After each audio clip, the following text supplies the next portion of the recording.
ఒక సందేహం గురువు గారు, మాంసాహారం తిన్న తర్వాత దేవాలయాలకు వెళ్ళొచ్చా? తలస్నానం చేసి సాయంత్రం పూట మనం దీపారాధన చేసుకోవచ్చా దేవతలకి? దీపారాధన అనేది తెలుసుకోవాలి యాక్చువల్లీ మనం. ఇప్పుడు మీరు అడిగిన ప్రశ్న ఏంటంటే మాంసాహారం అన్నారు. మాంసాహారం తర్వాత దీపారాధన కానీ దేవుడి ఆరాధన కానీ ఇంకేదైనా భక్తి పారవర్షాలు విషయాలు కదమ్మా. మాంసాహారానికి శాకాహారానికి తేడా చెప్తాం.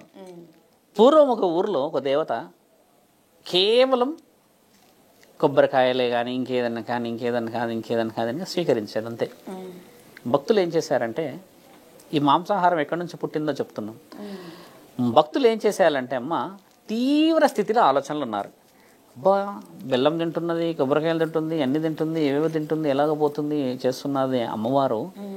కానీ అందరికీ జరిగినట్టుగానే పనులు నాకు జరిగితే ఏం లాభం, కొంచెం బాగా జరగాలి అన్న ఉద్దేశంగా ఆయన గారు ఏం చేశారంటే, అభం శుభం తెలియని ఒక అమాయకునిలాగా నేను పుట్టాలి, అప్పుడు నన్ను దేవత విషయ వివరణలో స్వీకరించేలా చేయాలి అని అన్నప్పుడు, ఏ విధంగా పుడతారు మీరు అని కోరుతారు కదా ఎవరైనా.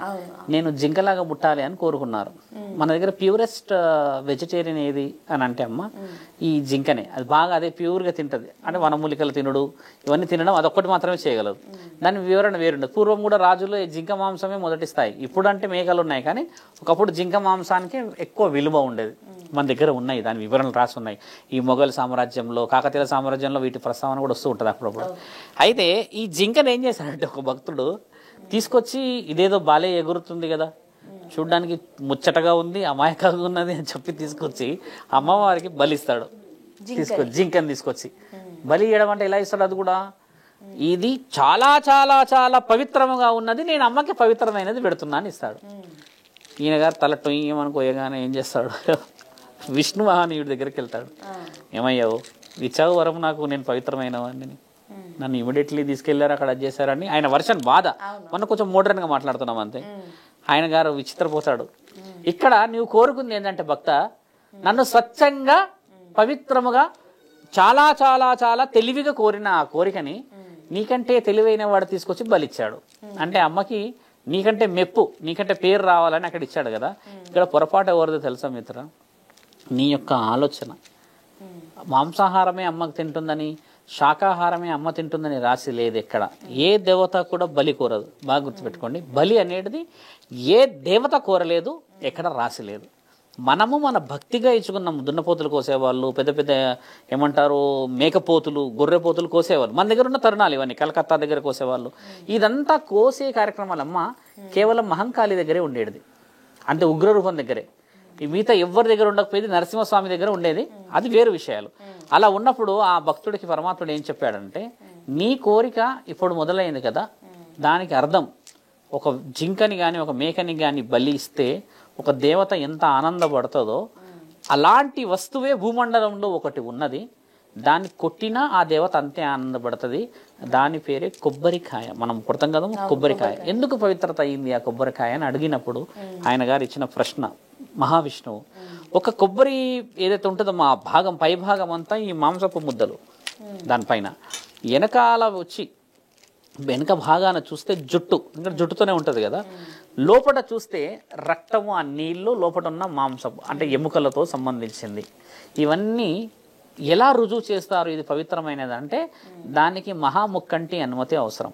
కాబట్టి వెనక 3 ఉంటాయి దానికి, అలా 1 2 3 అంటే తండ్రి అనుమతి. అది అలా ఉన్నప్పుడు దాన్ని తీస్తేనే కనబడుతుంది, లేకపోతే అలా తీసినప్పుడు ఆ కొబ్బరికాయ కొట్టిన ఒక మేకని కానీ ఒక మీరు ఏదైతే బలి ఇయ్యాలనుకుంటారమ్మో దానితో సమానం అని చెప్పి శాస్త్రాలు చెప్పాయి.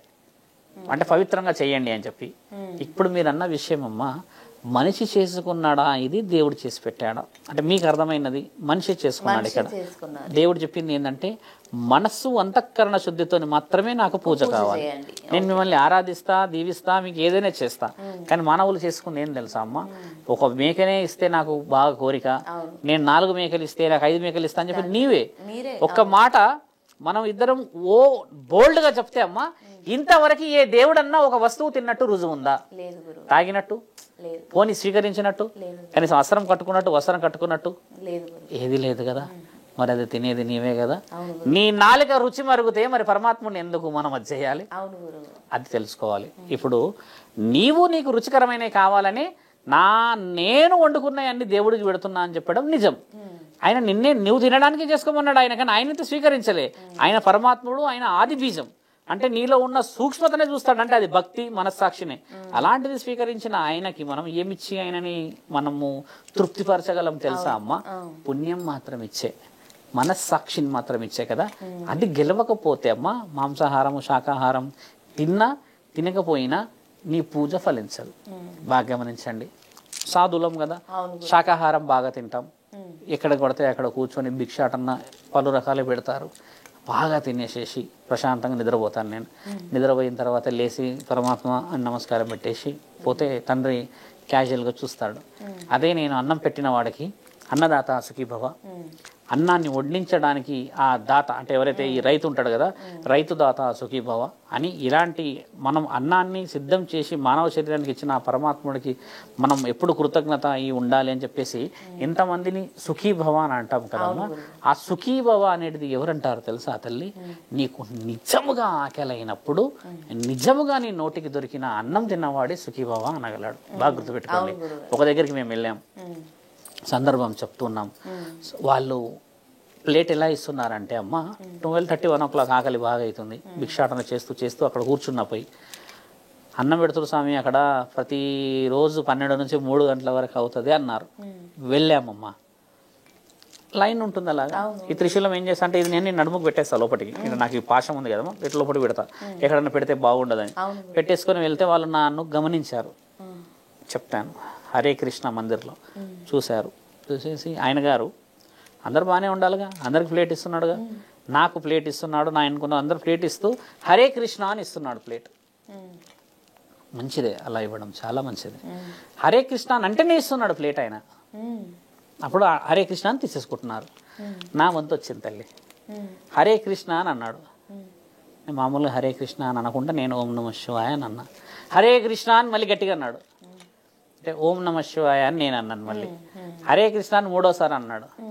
అన్న తర్వాత వెనకాల ఉన్న వాళ్ళు వీళ్ళు గమనిస్తారు కాబట్టి ప్లేట్ ఇచ్చేసాడు.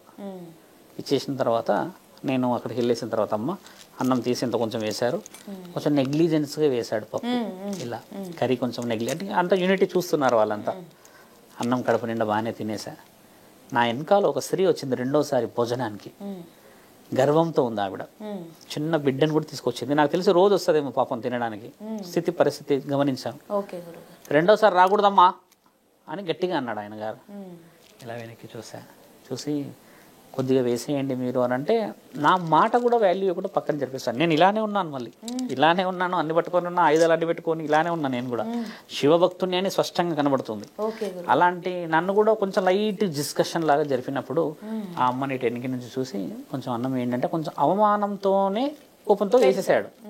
వేసినాక అంతా అన్నం తినేసి వచ్చి చేతులు కడుక్కున్న తర్వాత నేను ఈ అమ్మని పిలిచా, అడిగాను. బీహార్ వాళ్ళు ఎన్నో మంతు అంటే 7th మంతు, మా ఆయన పని చేయడం అది ఇది అంటే అర్థమైపోయింది పరిస్థితి.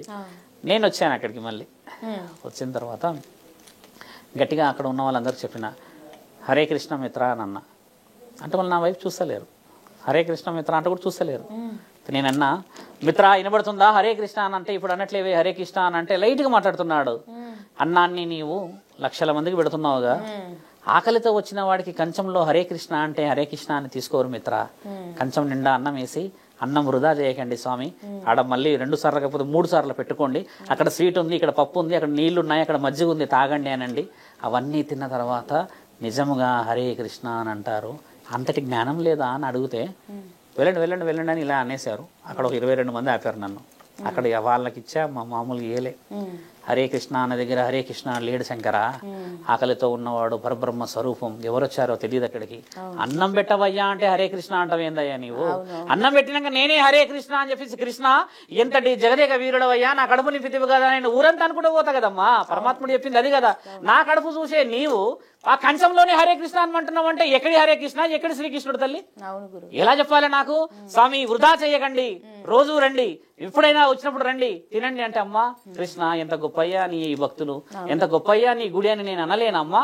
అక్కడ మనం విచక్షణ కోల్పోతున్న దగ్గర ఏ భగవంతుడు లేడు తల్లి. నేను అన్నది మీకు అర్థమైన అంటున్నది. మాంసాహారం శాకాహారం అనేది మనసు అంతఃకరణ శుద్ధి లేని ఏ భక్తి కూడా ఎప్పుడు కూడా విలువలు ఇవ్వదు. మాంసాహారమే ఎందుకు తినకూడదు, తింటే ఎందుకు పోవద్దు అంటున్న విషయం ఎందుకు చెప్తున్నా అంటమ్మా, మాంసాహారం తిన్నప్పుడు నీ శరీరంలో కొన్ని కదలికలు కొంచెం మైక్రో లెవెల్స్ ఎక్కువగా డైజెస్టివ్ సిస్టమ్ చాలా డిపెండెన్సీ వస్తుంది. అంటే ఎలా చెప్పొచ్చు అంటే కావురం అంటాం మన దగ్గర, అంటే కొంచెము కొవ్వు పట్టే అవకాశాలు ఎక్కువ ఉండొచ్చు అని. ఒకవేళ ఎత్తు బాగుంటే నీ కొవ్వు బాగా పట్టేసిందనో ఇట్లా కొన్ని. అప్పుడు ఏం చేసేవాళ్ళు, ఈ మాంసాహారం ఎవరు తినడానికి ఇచ్చేవాళ్ళు ముఖ్యంగా అంటే యుద్ధానికి వెళ్ళే వాళ్ళకి ఇచ్చేవాళ్ళు, క్షత్రియులకు ఇచ్చేవాళ్ళు, యుద్ధ సన్నాహాలు చేసే వాళ్ళకి ఇచ్చేవాళ్ళు. ఎందుకు ఇచ్చేవాళ్ళు అంటే మరి నువ్వు బలంగా పౌరుషంగా ఉంటే కదా ఎదుర్కోవాలి. ఈ తరుణం ఎక్కడిది, ఇంత విలువ ఉన్నది.